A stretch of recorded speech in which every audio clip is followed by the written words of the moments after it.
అనేక సభల్లో మాట్లాడి అత్యంత అనుభవమైనటువంటి ప్రొఫెసర్ కాసిం గారిని వారి తుది సందేశాన్ని ఇవ్వాల్సిందిగా కోరుతున్నాను. కార్యక్రమంలో నాతో పాటు పాల్గొని ఇప్పటి వరకు మీ ముందు మాట్లాడిన మిత్రులు వినయ్ కుమార్ అన్న, శివకుమార్ గారు, కొండబాబు గారు, వెంకటేశ్వర్ గారు, చంద్రబాబు గారు, ఏనుపల్లి కృష్ణ గారు, తమ్ముడు బైరి నరేష్, సోదరి అరుణ గోగుల మండల, ఇంకా మిత్రులు వేదిక మీద ఉన్న వాళ్ళు పేర్లు ఏమైనా మన మిత్రులు రాసిన పేర్లు లేకపోయినా మీ అందరికీ వేదిక ముందు ఉన్నటువంటి మిత్రులందరికీ పేరు పేరున జైవీకులు ఉద్యమాభివందనాలు. మిత్రులారా, ఈ పట్టణానికి ఒక 15 కిలోమీటర్ల దూరంలో ఒక గ్రామం ఉంది. ఆ గ్రామంలో 20 సంవత్సరాల కిందట ఒక 6 ఎరుకల కుటుంబాలకి ఇల్లు కట్టుకోవడానికి ఆ గ్రామంలో భూమిని కేటాయించారు. 20 ఏళ్ల కిందట కేటాయించిన ఆ భూమి ఒక అరెకరం ఉండవచ్చు. అయితే రాను గ్రామాల్లో జనాభా పెరిగింది, అవసరాలు పెరిగాయి. పెరిగిన జనాభా అవసరాలకు అనుగుణంగా ఆ గ్రామంలో ఉన్న వాళ్ళు కొత్తగా ఇళ్ళ నిర్మాణం మొదలుపెట్టారు. ఆ ఇళ్ళ నిర్మాణం చుట్టూ జరుగుతూ ఎరకల వాళ్ళకు కేటాయించిన ఆ భూమి, ఆ ఎరకల వాళ్ళ ఇల్లు ఊరి మధ్యలోకి వచ్చాయి. మిగతా కులాల ఇల్లు చుట్టుముట్టుగా మారిపోయాయి. అప్పుడు ఒకరోజు ఆ ఊరి పెద్ద మనుషులు కలిసి ఆలోచించారు.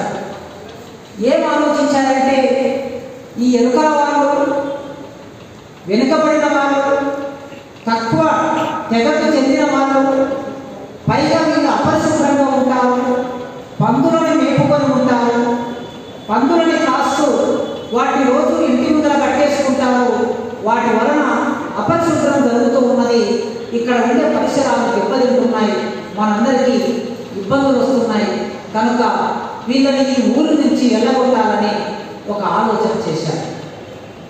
ఆలోచన వచ్చిందే తడవు ఏమాత్రం ఆలస్యం చేయకుండా ఊరి పెద్ద మనుషులు అందరూ కలిసి, స్త్రీలు, పురుషులు, యువకులు అందరూ కలిసి ఆ 6 ఎరుకల కుటుంబం మీద ఇళ్ళ మీద దాడి చేసి, అంటించే వాళ్ళు అంటిస్తున్నారు, పెట్రోల్ పోసే వాళ్ళు పెట్రోల్ పోస్తూ ఉన్నారు. ఆ ఎరుకల స్త్రీలు ఎవరైనా దొరికితే వాళ్ళను వ్యవస్థలు చేసే వాళ్ళు వ్యవస్థలు చేస్తూ ఉన్నారు, కొట్టే వాళ్ళు కొడుతూ ఉన్నారు. పాపం దిక్కుమొక్కు లేనటువంటి ఆ 6 కుటుంబాల్లోని పిల్లలు ప్రాణాలని అరచేతిలో పట్టుకొని పారిపోతూ ఉన్నారు. ఇట్లా జరిగిన ఈ సంఘటనలో ఆ ఊరిలో ఉన్నటువంటి ఒక మిత్రుడు మన ఇవాటి కార్యక్రమాన్ని నిర్వహిస్తున్న సుబ్బు క్లాస్మేట్. ఆ మిత్రుడు వచ్చి తన విషయం అంతా చెప్పాడు. చెప్పిన తర్వాత వీళ్ళు వెళ్ళి ఆ ఊరిని చూసి అక్కడ ఉన్నటువంటి ఆ బాధితులను తీసుకొని వచ్చి పోలీస్ స్టేషన్లో కేసు నమోదు చేయమంటే పోలీసులు కేసు నమోదు చేయలేదు. ఇంతకుముందు సోదరి అరుణ చెప్పినట్లు కేసు నమోదు చేయమంటే ఎమ్మెల్యేలో చెప్పాలి, ఎంపీలో చెప్పాలి, హోమ్ మినిస్టర్లో చెప్పాలి, లేదా ఎస్సీ ఎస్టీ కమిషన్ చైర్మన్లో చెప్పాలి తప్ప మామూలుగా బాధితులు వెళ్ళి చట్టం ప్రకారం కేసు నమోదు చేయమంటే నమోదు చేసే పరిస్థితిలో ఈ దేశంలో పోలీసులు లేరు. అట్లా చాలా యాత్ర జరిగింది. ఆ యాత్ర జరిగిన తర్వాత ఏం చేయాలో అర్థం కాక సుబ్బు తన మిత్రులందరూ కలిసి ఆ పోలీస్ స్టేషన్ ముందు నిలబడ్డారు ఎఫ్ఐఆర్ చేయమని. అలాగా జనం, పేదవాళ్ళు, చట్టం తమ చేతుల్లో లేదు, రాజ్యాంగం తమ చేతుల్లో లేదు, కట్టుకోవడానికి బట్టలు కూడా సరిగ్గా లేని మనుషులు వాళ్ళు. అటువైపు నుంచి రెడ్లు వచ్చారు, ఇంకా పై కులాల వాళ్ళు కాపులు వచ్చారు, వాళ్ళు తెల్ల బట్టలు వేసుకొని వచ్చారు, వాళ్ళు ఇన్నోవా కార్లు వచ్చారు. అయినా బంగారు గొలుసులు ఉన్నాయి. ఆ మనుషులను చూస్తేనే ఈ మనుషులు బెదిరిపోయారు. వీరు తినడానికి తిండి లేక బక్కవలసగా ఉన్నారు. ఆ వచ్చిన వారు ఒక్కొక్కరు 100 కిలోల పైన ఉన్నారు. ఆ మనుషులు చూస్తేనే బెదిరిపోయేటట్లు ఈ మనుషులు ఉన్నారు. చిన్నగా కేసు పెడదామని వచ్చినటువంటి సుబ్బు లాంటి మిత్రుల సహాయంతో కేసు పెడదామని వచ్చినటువంటి వాళ్ళు అటువైపు వచ్చినటువంటి దాడి చేసిన వాళ్ళని చూడగానే భయపడి వాళ్ళు వెళ్ళిపోయే ఒకనొక భీతాభావ పరిస్థితి అక్కడ నెలకొన్నది. అప్పుడు చిన్న గుర్తైనా సరే, గుర్తులోనైనా సరే సుబ్బు తన మిత్ర బృందం కేసు పెట్టవలసిందే, ఎఫ్ఐఆర్ చేయవలసిందే. ఆ తర్వాత ఏవైతే జరగని కానీ మొట్టమొదటి బాధ్యత మీ దగ్గరికి వచ్చారు కనుక మీరు కేసు నమోదు చేయమని వాళ్ళు గట్టిగా ప్రతిఘటించారు, గట్టిగా ప్రశ్నించారు. ఇక అప్పుడు జరగవలసింది ఇంకొకటి ఏమిటి అంటే, సాయంత్రం అయింది, 6 అయింది, 7 అయింది, చీకటి పడింది.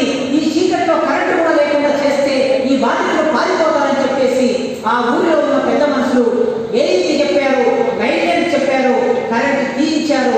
చిమ్మ చీకటి అయిపోయింది. అప్పుడు పోలీసులు ఇప్పుడు కేసు నమోదు చేయడానికి కంప్యూటర్ పనిచేయదు కనుక రేపు రండి.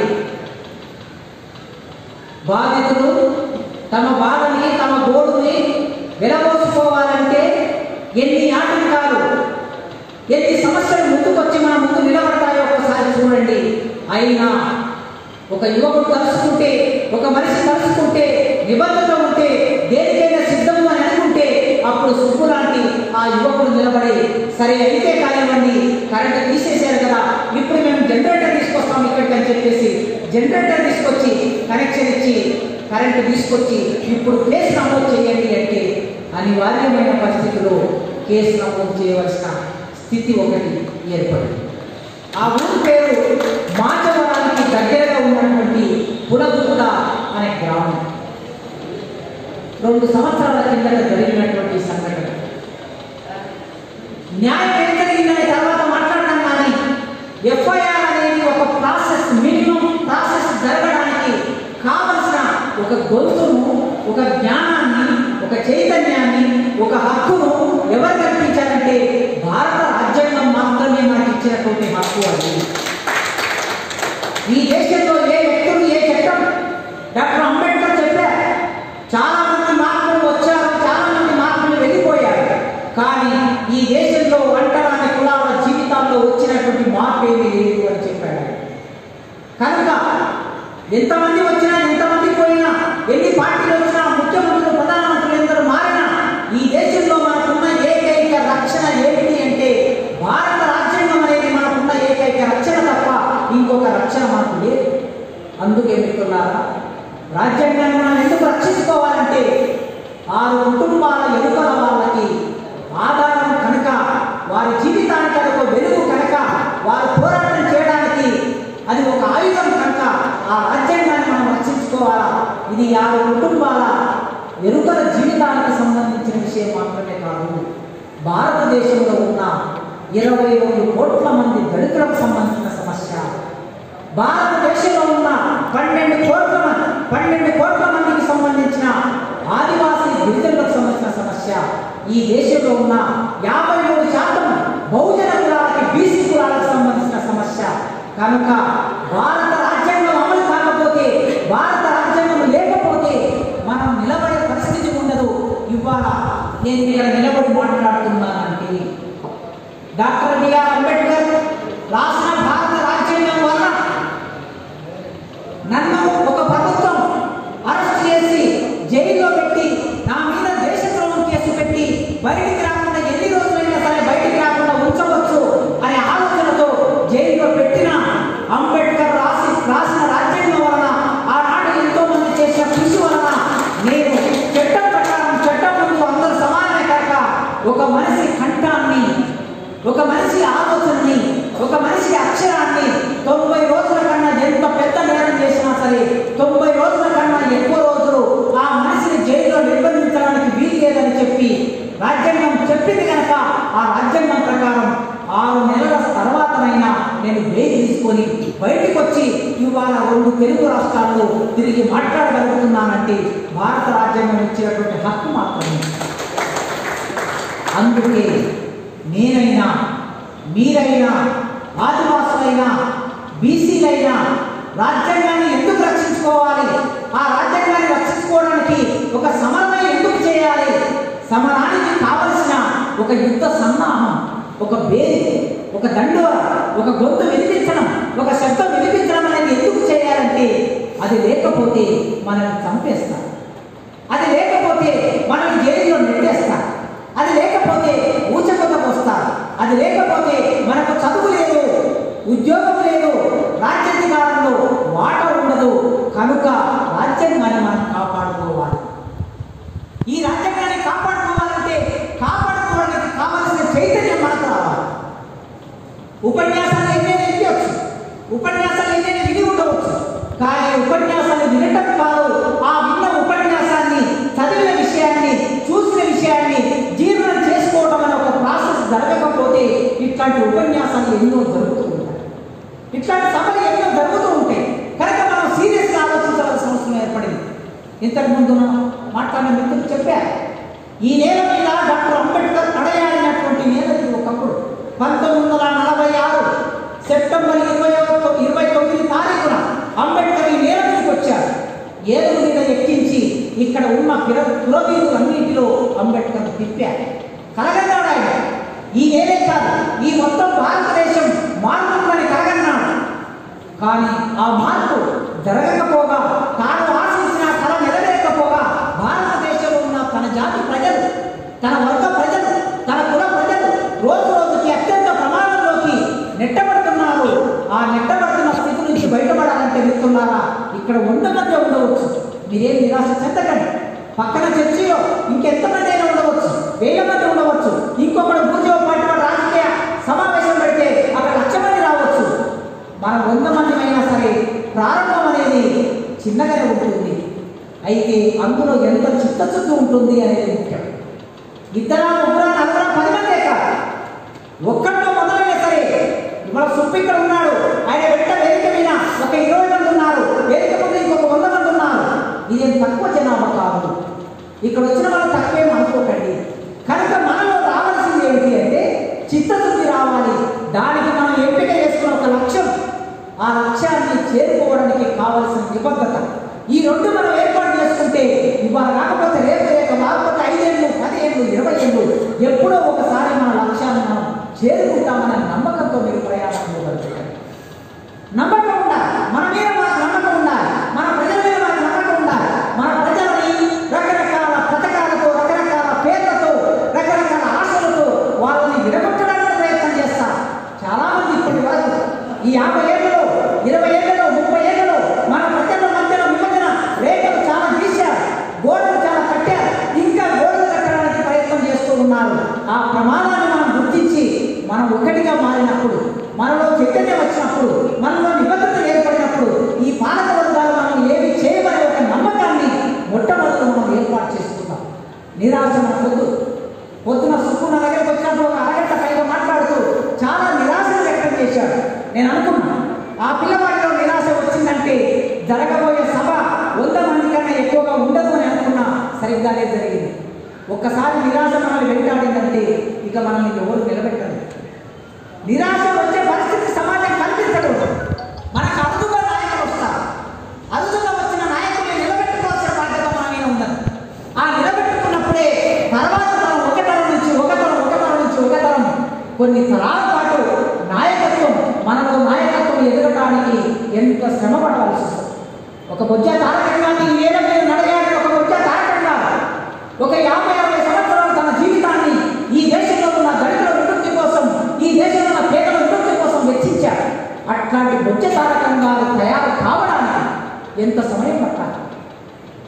నా మీద కేసు పెడితే అది తప్పుడు కేసు అని వాదించడానికి బొజ్జ తారకంగా కోర్టులో నిలబడితే అక్కడ కోర్టులో బెంచి మీద కూర్చున్న న్యాయమూర్తి బొజ్జ తారకంగాన్ని చూసి ఆలోచించి భయపడి చట్టంలో ఆయనకున్న జ్ఞానం ముందు తల వంచి తీర్పునిచ్చిన రోజులు ఎన్నో ఉన్నాయి.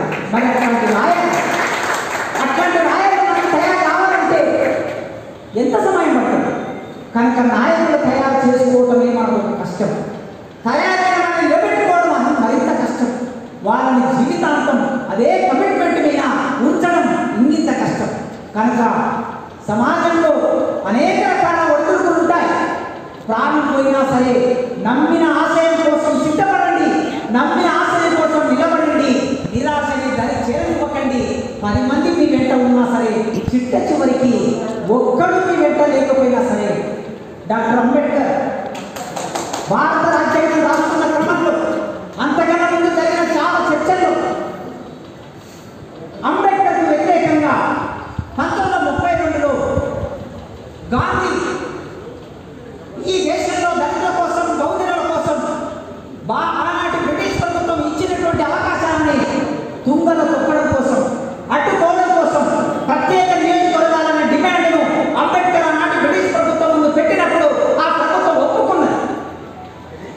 ఒప్పుకున్న తర్వాత ఆనాడు రామచంద్ర ఒప్పుకొని ఒక చట్ట రూపంలో బయటకు తీసుకొచ్చిన తర్వాత గాంధీ గారు భారతదేశంలో ఉన్నటువంటి దళితులని మీరు క్రైస్తవుల్లో కలిపిన నాకు అభ్యంతరం లేదు, వారిని ముస్లింలో కలిపిన నాకు అభ్యంతరం లేదు, వాళ్ళు ముస్లింలుగా మారిన నాకు అభ్యంతరం లేదు, కానీ వాళ్ళకి ప్రతి ఒక్క నియోజకవర్గాలు ఇస్తామంటే, వారిని ఈ హిందూ సమాజం నుంచి విడగొడతామంటే, వారికి రిజర్వేషన్ ఇస్తానంటే నేను ఒప్పుకోనని చెప్పేసి మహాత్మా గాంధీ నిరాహార దీక్ష చేశారు.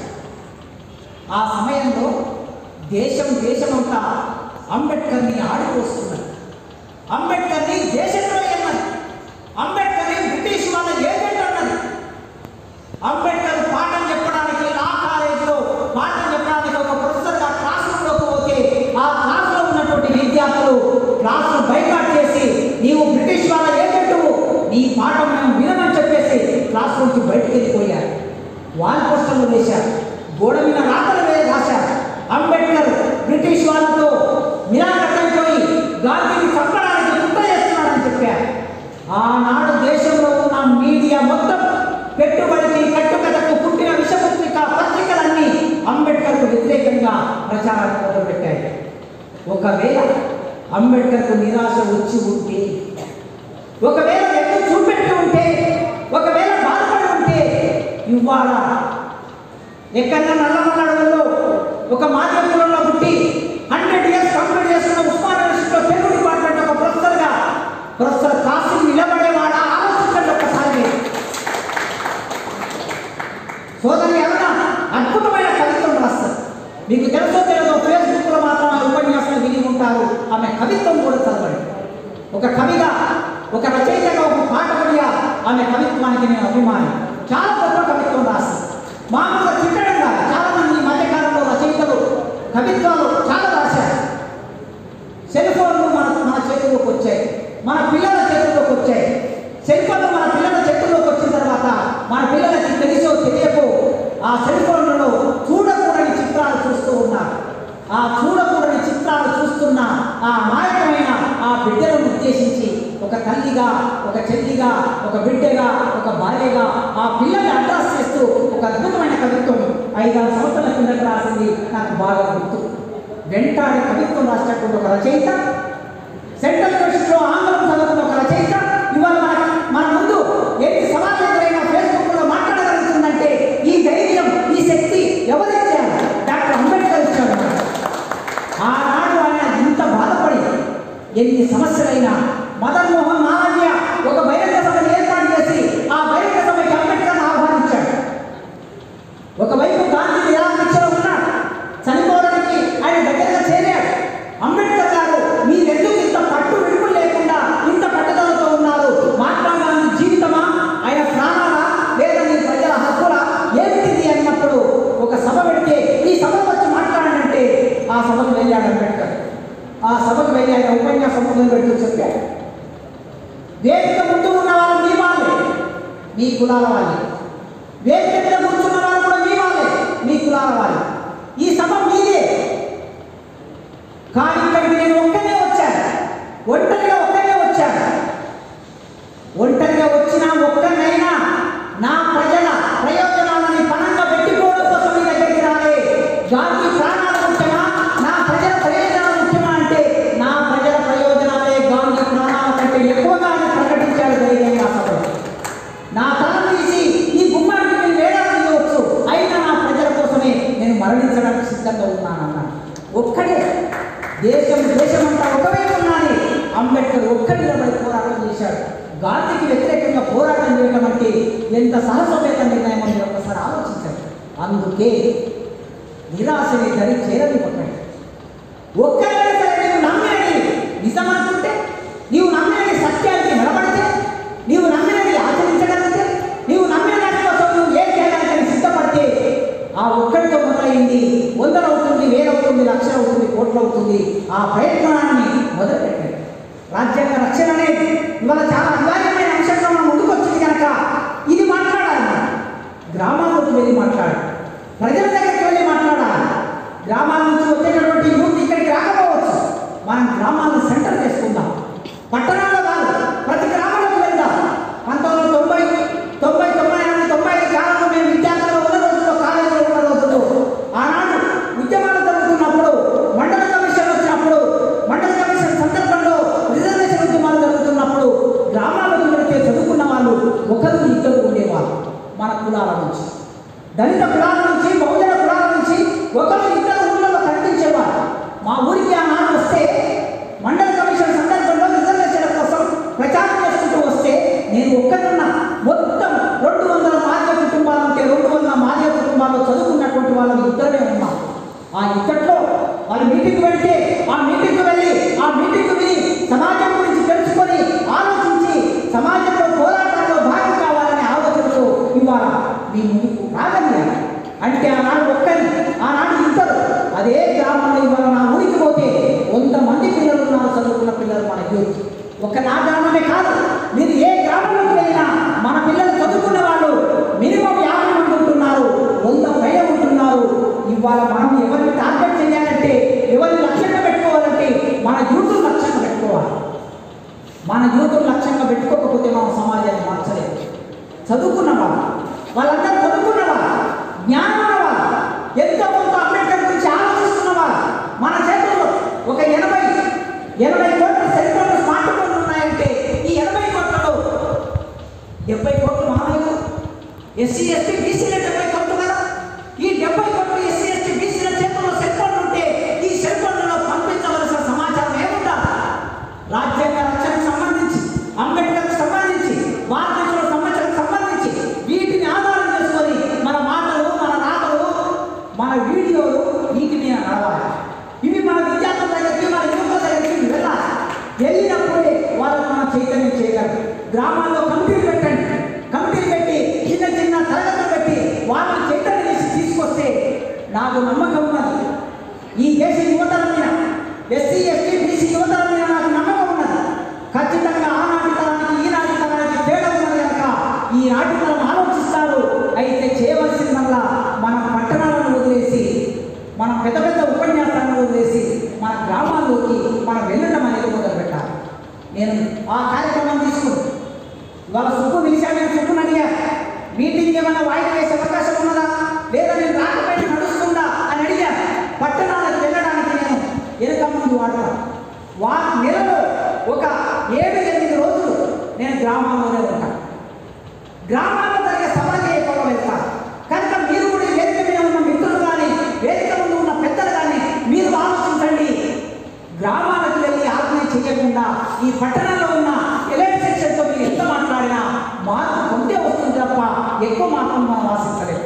ఆ ప్రయత్నాన్ని మొదలుపెట్టడం మిత్రులా. అయితే రాజ్యాంగాన్ని మనం రక్షించుకోవాలంటే రాజ్యాంగం యొక్క మౌలిక భావన ఏమిటి? ఆ రాజ్యాంగ మౌలిక భావన రావడానికి డాక్టర్ అంబేద్కర్ ఎంత కృషి చేశామో మనకు అర్థం కాకపోతే ఆ రాజ్యాంగాన్ని రక్షించుకోవడానికి మనం ముందుకు రాలేదు. మీకు తెలుసు, 1927 మొదలైంది అంబేద్కర్ పోరాటం ఈ దేశంలో. నిజానికి ఒక రాజకీయ పోరాటం, ఒక సైద్ధాంతిక పోరాటం 1927లో సైమన్ కమిషన్ వచ్చినప్పుడే మొదలైంది. ఆనాడు Simon commission welcome to Simon చెప్పినందుకే అంబేద్కర్ దేశద్రోహిగా ప్రచారం చేశారు. కానీ సైమన్ రావటం మూలంగా సైమన్తో అంబేద్కర్ మాట్లాడే ఒక అవకాశం ఏర్పడింది. ఎన్నడూ కూడా భారతదేశంలో ఉన్నటువంటి రాజులు కానీ, సంస్థానాధీశులు కానీ, భూస్వాములు కానీ ఎవరైనా ఎక్కడైనా అంటరాని వాళ్ళ బాధల గురించి ఆలోచించాడా? అంటరాని వాళ్ళు ఎందుకు చదువు లేదు, బడిలోకి ప్రవేశం ఎందుకు లేదు, గుడిలోకి ప్రవేశం ఎందుకు లేదు, ఉద్యోగాలకు ప్రవేశం ఎందుకు లేదు, రాజకీయాల ప్రవేశం ఎందుకు లేదు, ఎప్పుడూ ఆలోచించలేదు. సైమన్ ఆలోచించాడు. బ్రిటిష్ ప్రభుత్వం ఆలోచించింది, మంచికైనా చెడుకైనా బ్రిటిష్ ప్రభుత్వం ఆలోచించింది కనుక ఆనాడు డాక్టర్ అంబేద్కర్ సైమన్ కమిషన్తో మాట్లాడడానికి ముందుకు వెళ్ళి ఈ దేశంలో నా కుల జనాభా ఎంత ఉన్నది?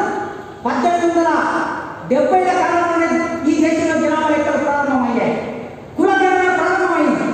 కానీ ఆ కులగణన ప్రారంభమైనప్పటికీ షెడ్యూల్డ్ క్యాస్ట్ ఎంత, షెడ్యూల్డ్ ట్రైబ్ ఎంత, ఎవరిని ఎక్కడ పెట్టాలి, ఎవరికి అవకాశాలు కల్పించాలని ఒక స్పష్టమైన వైఖరి లేని సందర్భంలో అంబేద్కర్ ఆనాడు సైమన్తో మాట్లాడి షెడ్యూల్డ్ క్యాస్ట్ అంటే కోటి మమ్మల్ని అందరినీ కలిపి ఒక దగ్గర పెట్టవచ్చు.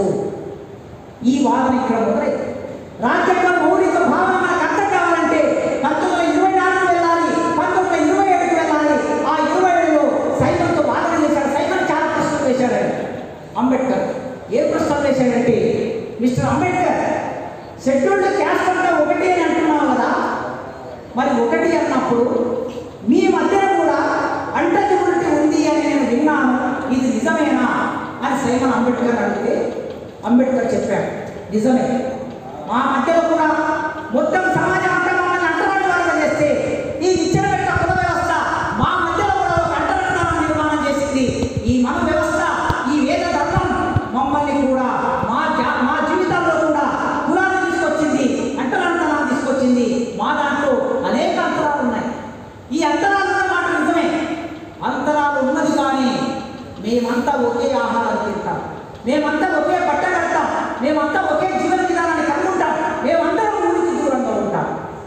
మేమందరం ఈ దేశంలో ఎవరైతే ముట్టుకొని పనులు ఉంటాయో, ఎవరైతే అంటుకొని పనులు ఉంటాయో, ఎవరైతే నీచమైన పనులు అనుకుంటారో ఆ నీచమైన పనులు చేసే ఒక సామూహిక తత్వం మాలో ఉన్నది కనుక మమ్మల్ని అందరినీ ఒక దగ్గర చేర్చవచ్చని ఆనాడు అంబేద్కర్ వాదించారు. దానికి సైమన్ కన్విన్స్ అయ్యారు. సైమన్ కన్విన్స్ అయ్యి అంబేద్కర్ ఏమిటి డిమాండ్ అంటే, అయ్యా భారతదేశంలో 1883లో అంటర్ కమిషన్ వచ్చింది. అప్పటికి అంబేద్కర్ పుట్టలే. అంటర్ కమిషన్ వచ్చినప్పుడు మహాత్మా జ్యోతిరావు పూలే బతికి ఉన్నాడు. మహాత్మా జ్యోతిరావు పూలే ఏం చేశాడంటే అంటర్ కమిషన్ నుండి హాజరై వాళ్ళకు ఒక వినతి పత్రం ఇచ్చాడు. ఆ వినతి పత్రంలో ఏం రాశాడంటే, మహాత్మా జ్యోతిరావు పూలే భారతదేశంలో ఆనాడు బ్రిటిష్ ప్రభుత్వం విద్యారంగం మీద ₹1,00,000 ఖర్చు పెడుతుంది. విద్యారంగం మీద ఈ ₹1,00,000 ఖర్చు పెడితే మహాత్మా జ్యోతిరావు పూలే ఏమన్నాడంటే, అయ్యా మీరు ₹1,00,000 ఖర్చు పెడుతున్నారు కదా, ఈ డబ్బులు మీకు ఎక్కడి నుంచి వచ్చాయి?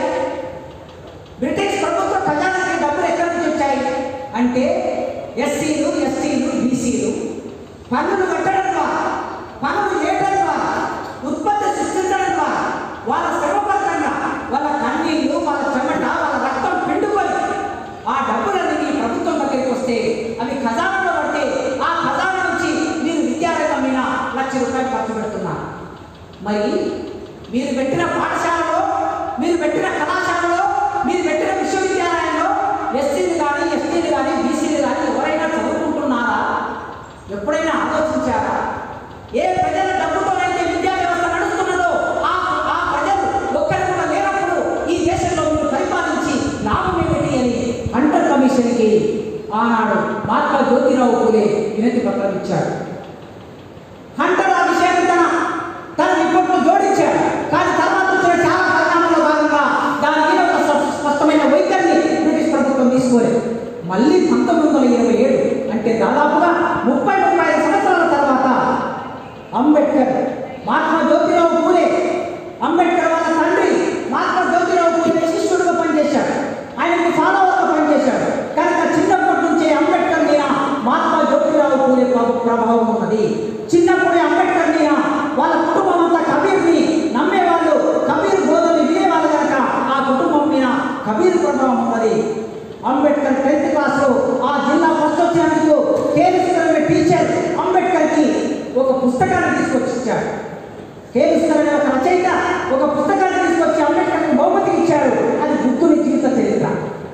తండ్రి వలన మహాత్మా జ్యోతిరావు పూలే తెలుసుకున్నాడు, కబీర్ తెలుసుకున్నాడు, ఒక రచయిత వలన కేఎస్ఆర్ వలన బుద్ధుని తెలుసుకున్నాడు. ఈ ముగ్గురు అంబేద్కర్కి గురువు. అందుకే అంబేద్కర్ సైమన్ కమిషన్ ముందు మాట్లాడేటప్పుడు 1883లో హంటర్ కమిషన్ చేసిన రిపోర్ట్ను మళ్ళీ గుర్తు చేశాడు. ఆనాడు మన గురువు మీ ప్రభుత్వానికి ఇచ్చాడు, మీ ఈ దేశంలో 1856లో చట్టం ఇచ్చారు. ఏం చట్టం ఇచ్చారు? పాఠశాలలో కులం పేరు మీద, మతం పేరు మీద, ప్రాంతం పేరు మీద, లింగం పేరు మీద అడ్మిషన్ ఇవ్వడానికి నిరాకరించడం చేయకూడదు. అట్లా చేస్తే అది నేరమవుతుందని మీరు 1856 చట్టం తీసుకొచ్చారు. ఆ చట్టం తీసుకొస్తే ఒంగోలులో ఒక పాఠశాలలో ఒక ఇద్దరు మాల పిల్లల అమ్మాయిని తీసుకొని స్కూల్లో చేర్చుకుంటామని వెళ్తే ఆ స్కూల్లో ఉన్నటువంటి టీచర్లు అమ్మాయిలను చేర్చుకోలేదు. బడిలో అంటరాని పిల్లలని బడిలో చేర్చుకోలేదు. చేర్చుకోకపోతే వాళ్ళని తీసుకొని వెళ్ళినటువంటి పెద్ద మనుషులు కలెక్టర్ దగ్గర కంప్లైంట్ చేశారు. కలెక్టర్ స్కూల్కి వచ్చారు. స్కూల్కి వస్తే ఆ స్కూల్ నడుపుతున్నటువంటి బ్రాహ్మణులు, హెడ్ మాస్టర్, టీచర్లు అందరూ కలిసి కలెక్టర్ వచ్చిన తర్వాత స్కూల్కు తాళం వేసుకొని, క్లాస్ రూమ్లకు తాళం వేసుకొని, ఆఫీస్కు తాళం వేసుకొని వెళ్ళిపోయారు. దీని అర్థం ఏమిటి? మీరు ఎన్ని చట్టాలు చేసినా అమలు చేసేవాడు మన వాడు లేకపోతే చట్టం అమలు కాదు అని దాని అర్థం. అంబేద్కర్ ఇదే చెప్పాడు. మీరు చట్టం చేశారు కానీ గుడిలోకి, బడిలోకి మమ్మల్ని రానివ్వటం లేదు. రానివ్వటం లేదు కనుక చదువుకు మేము దూరంగా ఉన్నాం. చదువుకు దూరంగా ఉన్నాం కనుక సంపదకి దూరం అయ్యాం. సంపదకి దూరం అయ్యాం కనుక రాజ్యాధికారానికి దూరం అయ్యాం. రాజ్యాధికారానికి దూరం అయ్యాం కనుక ఈ దేశంలో వేల సంవత్సరాలుగా మేము అంతరించిపోయే పరిస్థితి ఏర్పడింది అని చెప్పారు. చెప్పి మాకు విద్యలో రిజర్వేషన్ కావాలి, చదువుకోవడానికి మాకు రిజర్వేషన్ కావాలి. మీరు ఇస్తారా లేదా చెప్పండి. చదువుకున్న తర్వాత, చదువుకుంటే ఏమొస్తుంది? చదువుకున్న తర్వాత మాకు ఉద్యోగం కావాలి, ఉద్యోగాలు రిజర్వేషన్ ఇస్తారా లేదా చెప్పండి అడిగారు. ఆ తర్వాత మీ ప్రభుత్వం చాలా గంభీరంగా 200 సంవత్సరాలు ఈ దేశాన్ని పరిపాలిస్తుంది కదా, 170 ఏళ్ళ నుంచి ఈ దేశాన్ని పరిపాలించినటువంటి మీరు ఏం చేశారు? మాకు మీరు వచ్చి మాకు వదలబెట్టింది ఏముంది? ఆనాడు ఊరి బయటనే ఉన్నాం, ఇవాళ ఊరి బయటనే ఉన్నాం కనుక మీ ప్రభుత్వంలో మాకు ప్రాతినిధ్యం లేదు. మీ చట్టసభల్లో మాకు ప్రాతినిధ్యం లేదు. మా చట్టసభల్లో ప్రాతినిధ్యం కావాలని చాలా స్పష్టంగా 3 డిమాండ్లను సైమన్ కమిషన్ ముందు పెట్టాడు. పెడితే సైమన్ ఏం ఆలోచించాడంటే, అంబేద్కర్ మీరు చెప్పే విషయాలన్నీ నిజమే కానీ ఇవి నేను ఒక్కరి నిర్ణయం తీసుకునే విషయాలు కాదు. అట్లానే బ్రిటిష్ ప్రభుత్వం మాత్రమే నిర్ణయం తీసుకునే విషయం కాదు. భారతదేశంలో ఉన్నటువంటి మిగతా నాయకులందరినీ పిలిచి చర్చించి నిర్ణయం తీసుకోవాలి కనుక ఈ నిర్ణయాల కోసం నేను బ్రిటిష్ ప్రభుత్వానికి నివేదికలు ఇస్తాను అని చెప్పి ఆ నివేదిక ఇచ్చిన తర్వాత వాళ్ళు ఏం నిర్ణయించారు? రౌండ్ టేబుల్ కాన్ఫరెన్స్ నిర్ణయించారు. రౌండ్ టేబుల్ కాన్ఫరెన్స్ పెట్టి ఆ రౌండ్ టేబుల్ కాన్ఫరెన్స్ లో భారతదేశంలో ఉన్నటువంటి అందరిని పిలిచి, అన్ని రాజకీయ పార్టీల వాళ్ళని పిలిచి అక్కడ మాట్లాడాలని అనుకున్నారు. అనుకొని అందరినీ పిలిచారు. Gandhi and Congress round table conference boycott చేశారు. ఆ కాన్ఫరెన్స్ వెళ్ళలేదు. అంబేద్కర్ వెళ్ళారు. అల్పసంఖ్యాక వర్గాల ప్రతినిధిగా, అంటరాని ప్రజల ప్రతినిధిగా అంబేద్కర్ రౌండ్ టేబుల్ సమావేశానికి వెళ్ళాడు. వెళ్ళి దాని ఒక వేదికగా ఉపయోగించాడు అంబేద్కర్. మొత్తం ప్రపంచం అంతా నా వైపు చూడాలి. నా వైపు చూడాలంటే అంబేద్కర్ వ్యక్తిని గొప్ప చేసుకోవడం కోసం కాదు. ఈ మొత్తం ప్రపంచం అంతా నన్ను వినాలి. ఇంగ్లాండ్లో రౌండ్ టేబుల్ సమావేశం జరుగుతుందంటే ప్రపంచ మీడియా అంతా ఇంగ్లాండ్లో ఉంటుంది కనుక నా ప్రజల బాధలు ఈ ప్రపంచానికి చెప్పడానికి ఇది ఒక వేదిక అనుకున్నాడు అంబేద్కర్. నిలబెట్టడానికి భారతదేశ మీడియా, ఇంటర్నేషనల్ మీడియా అంబేద్కర్ గురించి, ఆయన వాదన పఠన గురించి, అంటరానితనం గురించి, ఆయన చెప్పే విషయాల గురించి చాలా అద్భుతంగా కవరేజ్ ఇచ్చింది. అనివార్యంగా ఇండియాలో ఉన్న పత్రికలు కూడా అంబేద్కర్ గురించి రాయడం తప్పలేదు, రాశారు. అంబేద్కర్ ప్రసంగంలో 1920లో అంబేద్కర్ ఏమన్నారు? దేశద్రోహి అన్నారు కదా, బ్రిటిష్ వాళ్ళు ఏజెంట్ అన్నారు కదా. ఆయన ప్రారంభించిన ఉపన్యాసంలో నేను భారతదేశ ప్రతినిధిగా వచ్చాను ఇక్కడికి అని మొదలుపెట్టాడు. భారతదేశ ప్రతినిధిగా వచ్చాను, ఆ తర్వాత నేను నా ప్రజల ప్రతినిధిగా వచ్చాను అన్నాడు. మొదలుపెట్టి భారతదేశాన్ని బ్రిటిష్ వాళ్ళు 200 సంవత్సరాలు పరిపాలిస్తే ఈ దేశంలో మీరు ఒరగబెట్టింది ఏమీ లేదు కనుక సంపూర్ణ స్వాతంత్రం మాకు కావాలి, రాజ్యాధికారం మా చేతిలో లేనప్పుడు మాకు ధైర్యం ఏమీ ఉండదు కనుక బ్రిటిష్ వాళ్ళు ఈ దేశాన్ని వదిలిపెట్టి వెళ్ళాలి అని చెప్పాడు. అంబేద్కర్ అన్నాడు మాట. 1942 వస్తే తప్ప మీకు క్విట్ ఇండియా మూవ్మెంట్ అనేది గుర్తుకు రాదు. 1942, 1930లోనే అంటే నీకన్నా 12 సంవత్సరాల ముందు అంబేద్కర్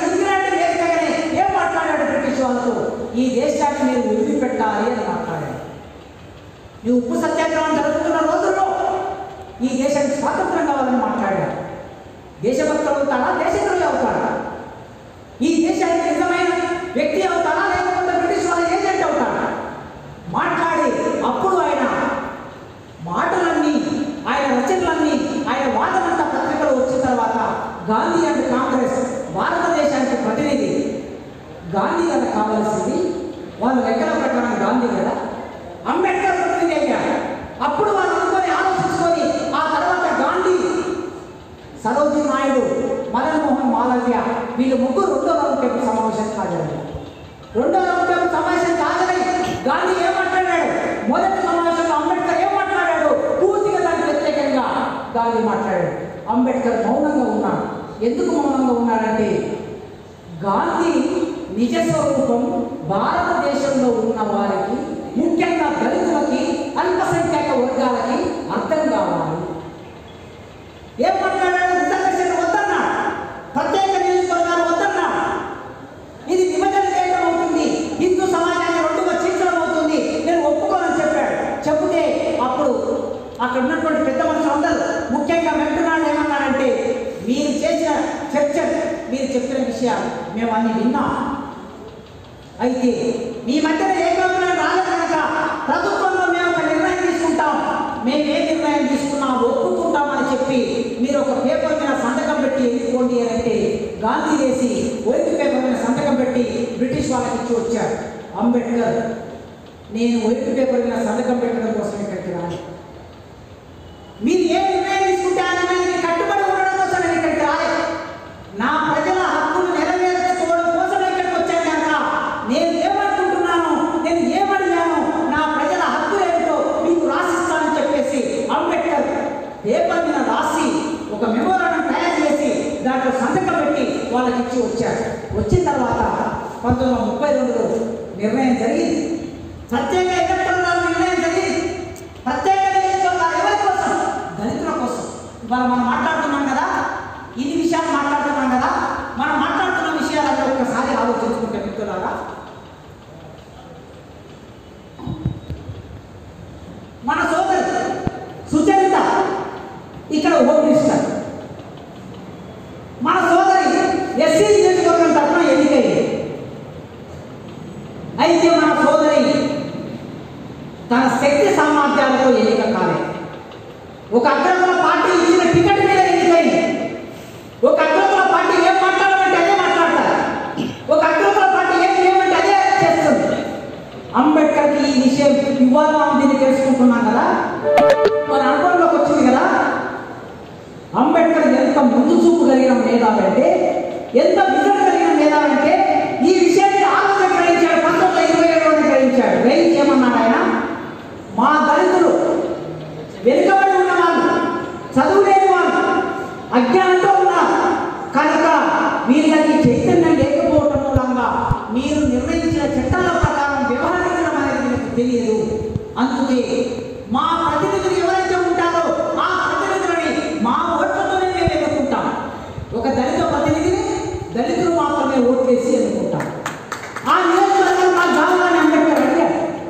అడిగితే బ్రిటిష్ ప్రభుత్వం అంగీకరిస్తే గాంధీ దాన్ని ఎందుకు వ్యతిరేకించాడంటే, మీ ప్రతినిధులు మీ ఓట్లతో ఎన్నికైతే మరి మేము చెప్పినట్లు వినాలి కదా, వినరు. నిజంగా సుచరిత అనేటువంటి అమ్మాయి ఈ రాష్ట్ర హోమ్ మినిస్టర్ లేదా ఆమె లాంటి ఎంతో మంది ఎస్సీ నియోజకవర్గాల్లో గెలుపొందినటువంటి వాళ్ళు మన ఓట్లతోనే గెలుపొంది ఉంటే వాళ్ళు మనం చెప్పినట్లు వినేవాళ్ళు.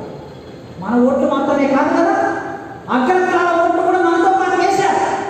మన దగ్గర మన నియోజకవర్గంలో ఉన్నటువంటి బీసీ వేశారు, రెడ్లేశారు, కమ్మలేశారు, కాపులేశారు. ఎక్కువగా వాళ్ళే గ్రామాల్లో ఓటును డిసైడ్ చేస్తారు. మనము కూడా ఓటు ఎవరికి వేయాలో ఒక రెడ్డి నిర్ణయిస్తాం, మన ఓటు ఎవరికి వేయాలో ఒక కమ్మని నిర్ణయిస్తారు, ఒక కాపు నిర్ణయిస్తారు. మన ఓటును మనం వేసుకునే చైతన్యంలో మనం లేవు. అందుకే అంబేద్కర్ ఈ ప్రమాదాన్ని ఆ రోజు గుర్తించి ప్రత్యేక ఎలక్టోరల్ అనేటటువంటి ఆ వాదనను ముందుకు తీసుకొచ్చాడు. ముందుకు తీసుకొస్తే గాంధీ అండ్ కాంగ్రెస్ దీన్ని పడనివ్వలేదు, దీన్ని ఉండనివ్వలేదు. ఆయన నిరాహార దీక్ష మొదలుపెట్టి చాలా చర్చ జరిగి చిట్ట చివరికి అంబేద్కర్ ఒక మెట్టు దిగవలసిన అవసరం ఏర్పడింది. ఆనాటి సమాజంలో, ఆనాటి రాజకీయ సామాజిక పరిస్థితుల్లో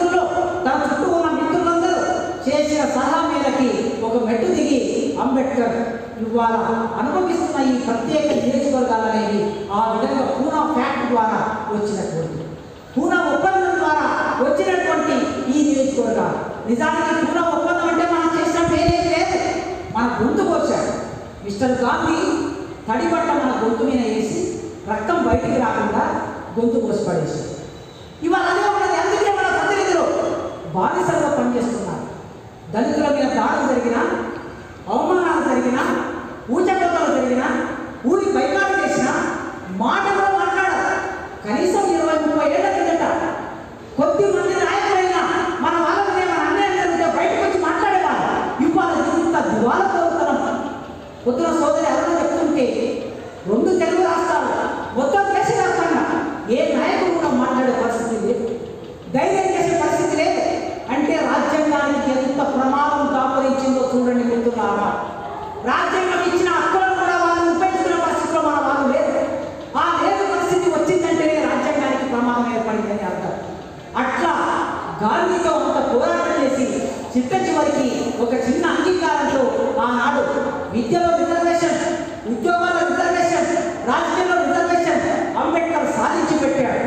సాధించి పెట్టిన తర్వాత ఈ మొత్తం ప్రాసెస్లో ఆనాడు క్యాబినెట్ మిషన్ ప్లాన్ పేరు మీద బ్రిటిష్ ప్రభుత్వం ఓ కమిటీని పంపించింది. ఏం పంపించిందంటే, 2వ ప్రపంచ యుద్ధం ముగిసింది. 1945లో 2వ ప్రపంచ యుద్ధం ముగిసిన తర్వాత బ్రిటిష్ ప్రభుత్వం మొత్తం సంక్షోభానికి గురైంది. ఆ 2 ప్రపంచ యుద్ధాలలో పాల్గొన్న బ్రిటిష్ దేశం, బ్రిటన్ దేశం మొదటి ప్రపంచ యుద్ధంలో పాల్గొన్నది, 2వ ప్రపంచ యుద్ధంలో పాల్గొన్నది. పాల్గొనడమే కాకుండా నాయకత్వం వహించింది. దాని వలన ఆర్థికంగా నష్టపోయింది, సైనికంగా నష్టపోయింది, సామాజికంగా చాలా సమస్యలు వచ్చాయి దేశంలో. ఇంకా ఎంతకాలం భారతదేశాన్ని పరిపాలించే శక్తి ఆ దేశానికి లేదు. శక్తిని కోల్పోయింది. సైన్యాన్ని విత్డ్రా చేసుకున్నది. ఇక్కడ ఉన్నటువంటి సైనికులందరినీ వాళ్ళ దేశానికి పిలిపించుకున్నది. అప్పుడు భారతదేశంలో జాతీయ కాంగ్రెస్ ఒక సమావేశం ఏర్పాటు చేసుకొని భారతదేశానికి సంపూర్ణ స్వాతంత్రం కావాలనే ఒక నినాదాన్ని 1942లో ప్రారంభించి అది కొనసాగించింది. దానితో పాటు ఎంతో మంది మేధావులు రోడ్ల మీదకి వచ్చి అనేక పోరాటాలు జరిగాయి. వాటి ఫలితంగా ఇంగ్లాండ్లో ప్రభుత్వం మారిపోయింది. ప్రభుత్వం మారిపోయిన తర్వాత కొత్తగా వచ్చిన ప్రభుత్వం భారతీయులకి మనం స్వాతంత్రం ఇద్దాం, మరి స్వాతంత్రం ఇవ్వాలంటే వాళ్ళకు ఒక రాజ్యాంగం ఉండాలి.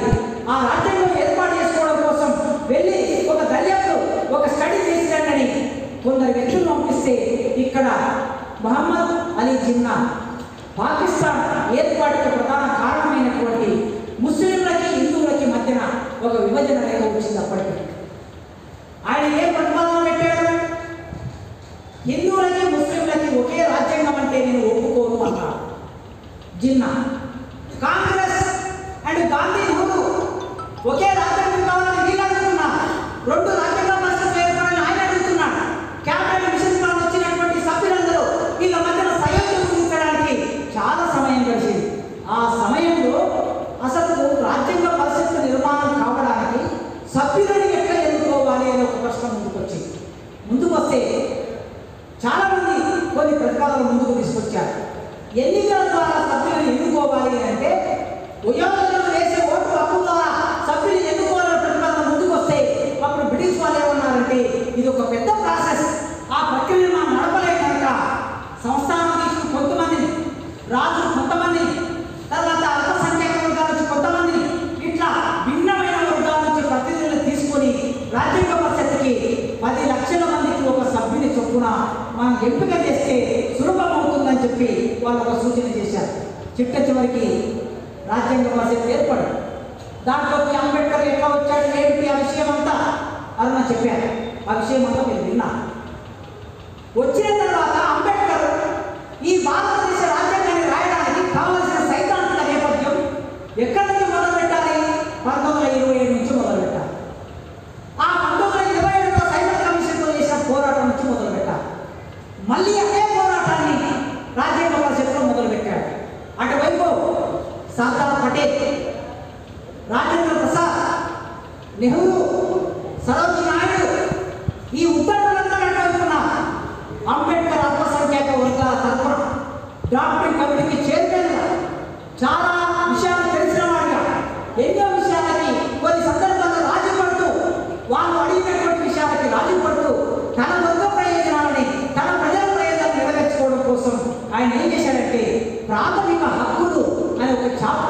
ముందుకు తీసుకొచ్చారు. ఈ ప్రాథమిక హక్కులు అనే చాప్టర్ చాలా దేశాల నుంచి స్వీకరించబడిన చాప్టరే. అటు ఫ్రాన్స్, ఐర్లాండ్, అమెరికా, ఇంగ్లాండ్ ఈ అన్ని దేశాల రాజ్యాంగాన్ని అధ్యయనం చేసిన అంబేద్కర్ ప్రాథమిక హక్కులు అనే భావన ఎందుకు తీసుకొచ్చాడంటే, భారతదేశంలో వేల సంవత్సరాలుగా ఈ దేశంలో ఉన్న ప్రజలు, ముఖ్యంగా దళితులు అంటరాని ప్రజలు, ఇక్కడ ఉన్నటువంటి పంచభూతాలని తన జీవితంలో భాగం చేసుకున్న ప్రజలు ఆ పంచభూతాలకి దూరమయ్యారు. గుడికి దూరమయ్యారు, గుడిలో సంపద ఉంటుంది, గుడికి దూరమయ్యారు కనుక సంపదకి దూరమయ్యారు.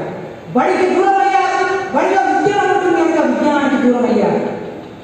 నీటికి దూరమయ్యారు, పంచభూతాలలో ఉన్నటువంటి ఒక నీరు తాగుదామంటే నీళ్లు తాగనివ్వటం లేదు.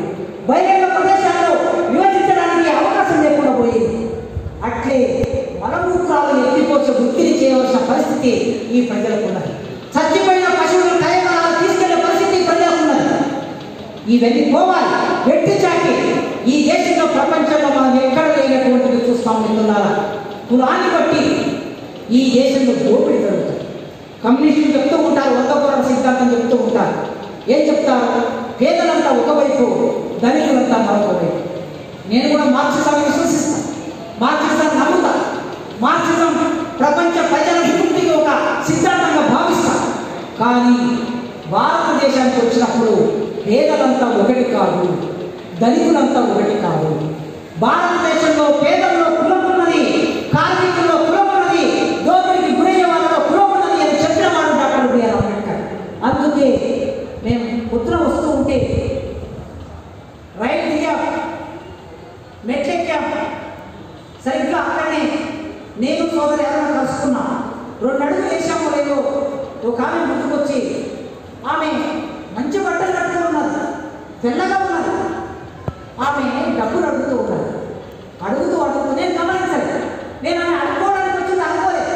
ఆమె ఎటు వెళ్ళాలో దారి తప్పి అటు తిరుగుతుందేమో అని అనుకున్నా. ఈ కాకినాడ రైల్వే స్టేషన్ అంతా నా దగ్గరికి వెళ్ళి ఆమె అడిగింది, అమ్మా మేము బ్రాహ్మణులం, మాకు డబ్బులు ఇవ్వండి అని అడిగింది. నేను అది కూడా వినలే. కొంచెం ముందుకు వచ్చాక ఆమె చెప్తూ ఉన్నది, చూశారా సార్, మేము బ్రాహ్మణులం అని అడుగుతున్నది అడుక్కునే దగ్గర.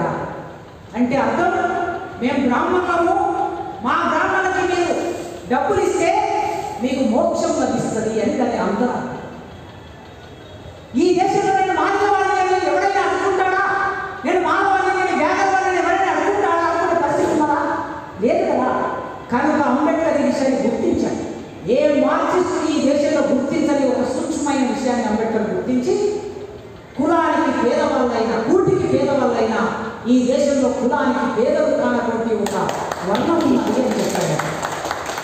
ఆ వర్ణమే సంపదనంతా తన చేతిలోకి తీసుకున్నది కనుక, ఆ వర్ణం ఈ దేశంలో ఉన్న ప్రజలని ఊరికి దూరంగా పెట్టింది కనుక, బతికే ఒక హక్కు కావాలి, గాలి పీల్చే ఒక హక్కు కావాలి, చదువుకోవడానికి ఒక హక్కు కావాలి, మాట్లాడడానికి ఒక హక్కు కావాలి, సభ పెట్టుకోవడానికి ఒక హక్కు కావాలి, చదవడానికి రాయడానికి ఒక హక్కు కావాలి. ఆ హక్కే ఆర్టికల్ 15A.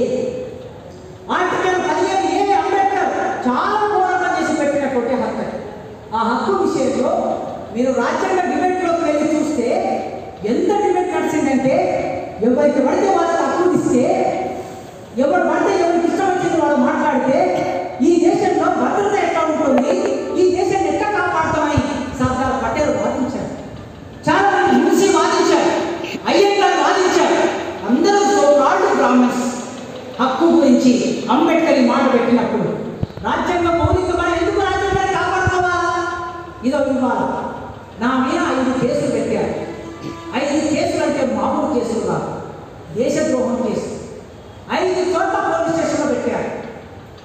ఆ తర్వాత బెయిల్ మీద నేను బయటకు వచ్చి, బెయిల్ మీద ఉండి నాకున్నటువంటి వాక్ స్వాతంత్ర హక్కును ఉపయోగించుకొని నేను మీతో మాట్లాడగలుగుతున్నానంటే ఆనాడు అంబేద్కర్ ఇచ్చినటువంటి హక్కు వల్ల మాట్లాడగలుగుతున్నాను.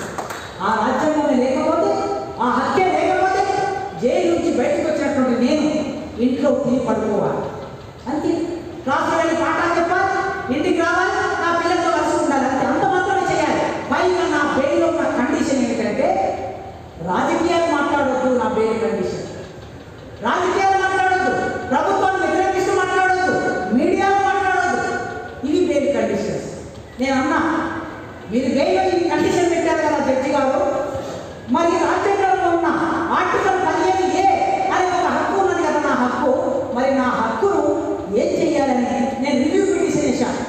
రివ్యూ పిటిషన్ వేస్తే కొన్ని కండిషన్ రిలాక్సేషన్ చేశారు. ఇవన్నీ నాకు ఎప్పుడు వచ్చాయి? ఆర్టికల్ ఉంది కనుక, రాజ్యాంగం ఉంది కనుక, అంబేద్కర్ అలాంటిది రాశారు. బాబులోకి వెళ్ళి నీళ్లు తెచ్చుకోవాలి, ఎవరైనా ఏ బావిలో వెళ్ళినా నీళ్లు తాగొచ్చని అంబేద్కర్ రాజ్యాంగంలో రాసినప్పుడు మన హక్కు మనకు రావడం లేదు కదా. ఒకవేళ హక్కు అమలై ఉంటే కాలంచెడు జరిగేది నీళ్ళ కోసమే కదా. కాలంచెడు ఆనాడు మహాత్మ చెడు పోరాటం నీళ్ళ కోసమే కదా, ఈనాడు కాలంచెడు నీళ్ళ కోసమే కదా. అంటే ఇంకా ప్రకృతిలో ఉన్నటువంటి సహజ వనరులు మనకు రావడానికి ఇన్ని ఆటంకాలు ఉన్నాయి. అంబేద్కర్ తన జీవంగా, తన ఆలోచనగా ఆ ప్రాథమిక హక్కుల్లో ఉద్యోగం పొందే హక్కు, పొరుగు చేసే హక్కు, చదువుకునే హక్కు, సంచరించే హక్కు, మాట్లాడే హక్కు, అందరితో సమానంగా ఉండే హక్కు, వివక్ష లేని హక్కు, మొత్తం ఒక 7 హక్కులని రాజ్యాంగంలో పొందుపరిచాడు అంబేద్కర్. అది మొదటి. ఆ తర్వాత వీటన్నిటికీ సారాంశ వ్యక్తీకరణ ఏమిటి అంటే ప్రజాస్వామ్యం. అంబేద్కర్ ఏమన్నాడంటే సామాజిక విప్లవం భారతదేశ రాజ్యాంగాన్ని నేను రాసి మీ చేతిలో పెడుతున్నాను. 1949 నవంబర్ 26వ తారీఖున రాజేంద్ర ప్రసాద్, సర్దార్ పటేల్, నెహ్రూ వాళ్ళకి రాజ్యాంగాన్ని ఇస్తున్న బొమ్మ మనం చాలా ఫోటోలు చూస్తూ ఉంటాం. అప్పుడు ఆయన ఏమన్నారంటే ఇది పవిత్రమైన రాజ్యాంగాన్ని తయారు చేసి మీ చేతిలో పెడుతున్నాం, అయితే దీనిని అమలు చేసే వాడి మీద ఆధారపడి ఉంటుంది దీని గొప్పతనం. పేపర్ మీద నల్ల అక్షరాలతో రాసిన దాని మీద దీని గొప్పతనం ఉండదు. నల్ల అక్షరాలు కాదు దీని గొప్పతనం. ఈ పుస్తకాన్ని అమలు చేసేవాడి మీద ఆధారపడి దీని గొప్పతనం ఉంటుంది. పుస్తకం ఎంత గొప్పదవుతే ఏం లాభం? పుస్తకం గొప్పది కాకపోయినా అమలు చేసేవాడు గొప్పవాడైతే అది గొప్ప రాజ్యాంగంగా ఉంటుంది అని అన్నాడు అంబేద్కర్. అని ఇంకో అడుగు ముందు చేసి ఒకవేళ మీరు దీన్ని సరిగ్గా అమలు చేయకపోతే ఈ దేశంలో ప్రజల అసంతృప్తికి గురవుతే, అందవలసిన వాళ్ళకి హక్కులు అందకపోతే, వాళ్ళు తిరుగుబాటు చేస్తే, అది వర్గ పోరాటంగా దారితీస్తే మీ అధికార పీఠాన్ని పూర్తి చేస్తారు వాళ్ళందరూ కలిసి అని ఒక హెచ్చరిక చేశారు. సరిగ్గా ఇవాళ రాజ్యాంగం అమలు కాని పరిస్థితుల్లో మనం ఉన్నాం. రాజ్యాంగం అంటే దాని జీవం ప్రజాస్వామ్యం అని చెప్పి ఈ రాజ్యాంగం ఏం చేయాలంటే భారతదేశంలో సామాజిక విప్లవం తీసుకురావడానికి ఆలంబనగా పనిచేయాలి అన్నాడు అంబేద్కర్. ఆలంబన అంటే ఒక ఆధారంగా పనిచేయాలి అన్నాడు. సామాజిక విప్లవం అంటే ఏమిటి? ఇవాళ మనం ఏ విషయాలైతే మాట్లాడుతున్నామో వీటన్నిటిలో మార్పు రావడం అంబేద్కర్ చెప్పడం కాదండి, డాక్టర్ నెహ్రూ. ఆ నెహ్రూ గారు చెప్పారు. ఒక మాట మీకు చదివి వినిపిస్తాను. నెహ్రూ ఏమన్నాడంటే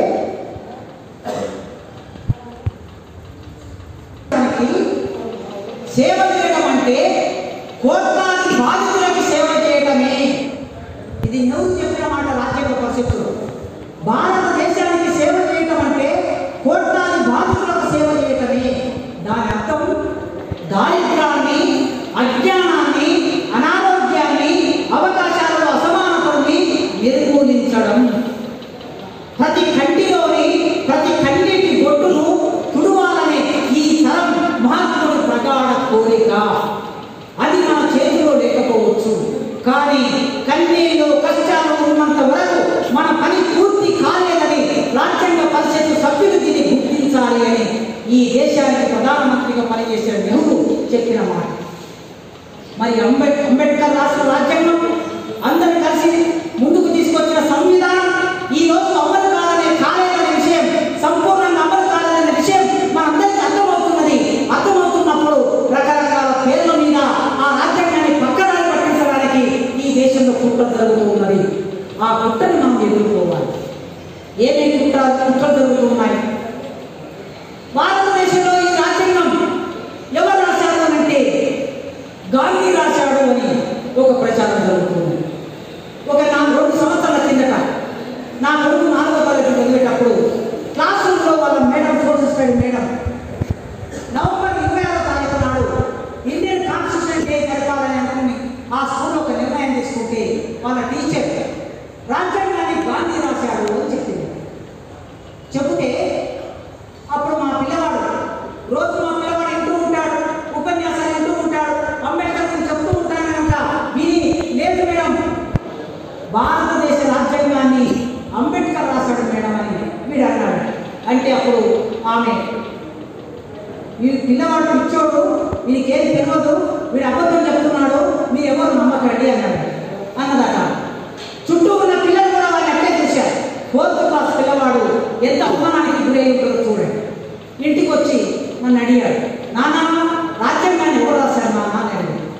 అంబేద్కర్ రాశాడు నాన్న. గాంధీ రాశాడు నాన్న అంటే, లేదు నాన్న గాంధీ రాయలేదు, ఎవరు చెప్పారు మీకంటే క్లాసులో జరిగిందంతా చెప్పాడు. చెప్పిన తర్వాత నేను వాడిని కూర్చోబెట్టుకొని, ఏం లేదు నాన్న నీవేం చెయ్యాలి, రేపు మళ్ళీ స్కూల్కి వెళ్ళిన తర్వాత మేడం గాంధీ గారు ఎప్పుడు చనిపోయారు మేడం అని ఒక ప్రశ్న అడుగు. గాంధీ గారు ఎప్పుడు చనిపోయారు అని అడుగు. మేడం చెప్తారు, గాంధీ గారు చనిపోయిన డేట్ చెప్తారు, 1948 డేట్ చెప్తారు. చెప్పిన తర్వాత రాజ్యాంగం ఎప్పుడు అమల్లోకి వచ్చింది మేడం అని రెండో ప్రశ్న అడుగు. 1949 నవంబర్ 26వ తారీఖు నాడు అమల్లోకి వచ్చిందని నేను చెప్తాను. చచ్చిపోయిన వాడు రాజ్యాంగం ఎక్కడ రాశాడు మేడం అని మూడో ప్రశ్న అడుగుతాయన అని చెప్పి వాడు సరిగ్గా వెళ్ళి అదే ప్రశ్న అడిగాడు. ఆమెకు అప్పుడు అర్థమైంది, అసలు విషయం అర్థమైంది. ఆమె మా నాన్న చెప్పాడు మేడం మీతో మాట్లాడమని, రేపు పేరెంట్స్ మీటింగ్ వచ్చినప్పుడు హెడ్ మాస్టర్తో మాట్లాడతానని చెప్పాడు మా నాన్న అని చెప్తే, ఆమె డైరీలో నోట్ రాసి పంపించింది తిరిగిన, సార్ నన్ను క్షమించండి, తెలియకపోవటం మూలంగా గుర్తించకపోవటం మూలంగా తప్పు చెప్పారు, మీ పిల్లవాడు చెప్పిందే కరెక్టు అని రాసి పంపించింది. అయితే ఆ స్కూల్లో ఆ ఒక్క సెక్షన్లో ఆ మేడం ఆ మాట చెప్పింది. అట్లాంటి సెక్షన్లు ఏ నుంచి జడ్డు వరకు ఉంటాయి ఆ స్కూల్లో. ఒక స్కూలే కాదు, ఆంధ్ర తెలంగాణ రాష్ట్రం 2 కలుపుకుంటే ఈ 2 రాష్ట్రాల్లో ఒక 40,000 ప్రైవేట్ స్కూల్స్ ఉంటాయి. ఈ 40,000 ప్రైవేట్ స్కూళ్ళలో ఎంతమంది టీచర్లు రాజ్యాంగాన్ని గాంధీ రాశాడని చెప్తున్నాడో మనకేం తెలుసా? భావజాలం పరంగా రాజ్యాంగం అంబేద్కర్ రాయలేదని చెప్పడం ఒక పద్ధతి, రాసిన రాజ్యాంగంలో ఉన్న హక్కులు మనకు రాకుండా చేయడం రెండో పద్ధతి. ప్రభుత్వ రంగ సంస్థలన్నింటినీ ప్రైవేటీకరించడం అంటేనే రాజ్యాంగానికి ప్రమాదం ఏర్పడినట్లు మిత్రులారా. ఒక postal department, telecom department, railway department, BSNL department, LIC department, విద్యా రంగం అన్ని ప్రైవేటీకరించబడుతున్నాయంటే 50 ఏళ్ల కిందట, 20 ఏళ్ల కిందట, 30 ఏళ్ల కిందట మన పిల్లలు చదువుకోలేదు. ఇప్పుడు కూడా మన పిల్లలు చదువుకొని డిగ్రీలు పొంది ఉద్యోగాలు చేద్దాం, ప్రభుత్వ ఉద్యోగాలు చేద్దామని మన పిల్లలు వస్తే వాళ్ళు ఏం చేస్తున్నారో తెలుసా? మీరు ఇప్పుడు చదువుకుంటారా, ప్రభుత్వ ఉద్యోగాలు చేస్తారా, ఎట్లా చేస్తారో మేము చూస్తామని చెప్పి వ్యవస్థలు ప్రైవేటీకరించుకుంటూ పోతూ ఉన్నారు. అంటే దీని అర్థం రాజ్యాంగానికి ప్రమాదం ఏర్పాటు తీసుకురావటం. కనుక ఇన్ని రంగాల్లో ప్రమాదం ఏర్పడింది. మనం జాగ్రత్తలతో, మనం చైతన్యంతో ఉండకపోతే, మన కమిట్మెంట్తో ఉండకపోతే ఈ రాజ్యాంగం మనకు ఉండదు. మనం ఇట్లా మాట్లాడుకునే రోజు కూడా మనకు ఉండకపోవచ్చు. ఆ ప్రమాదాన్ని గుర్తించండి. దానికోసం కంకణబద్ధులు గారు అంబేద్కర్ నడయాడిన ఈ నేల మీద జరుగుతున్న ఈ సభ, ఇవాళ 100 మందితో జరుగుతున్న ఈ సభ ఒక 2-3 సంవత్సరాల టార్గెట్ పెట్టుకోండి. రాబోయే ఎన్నికల సమయానికి ఇదే కాకినాడ టౌన్లో ఒక 50,000 మందితో ఒక ఇదే స్లోగన్తో సభ జరగాలని నిర్ణయం తీసుకోండి. ఆ నిర్ణయం తీసుకొని ఈ చుట్టూ గ్రామాల్లో విస్తరించండి, ఆ కార్యక్రమం నిర్వహించండి. మళ్ళీ తిరిగి ఆ కార్యక్రమంలో కలుసుకుందామని ఈ గంట సేపు నా ఉపన్యాసం మీ అందరికీ జయంతి తెలియజేస్తూ ముగిస్తాను.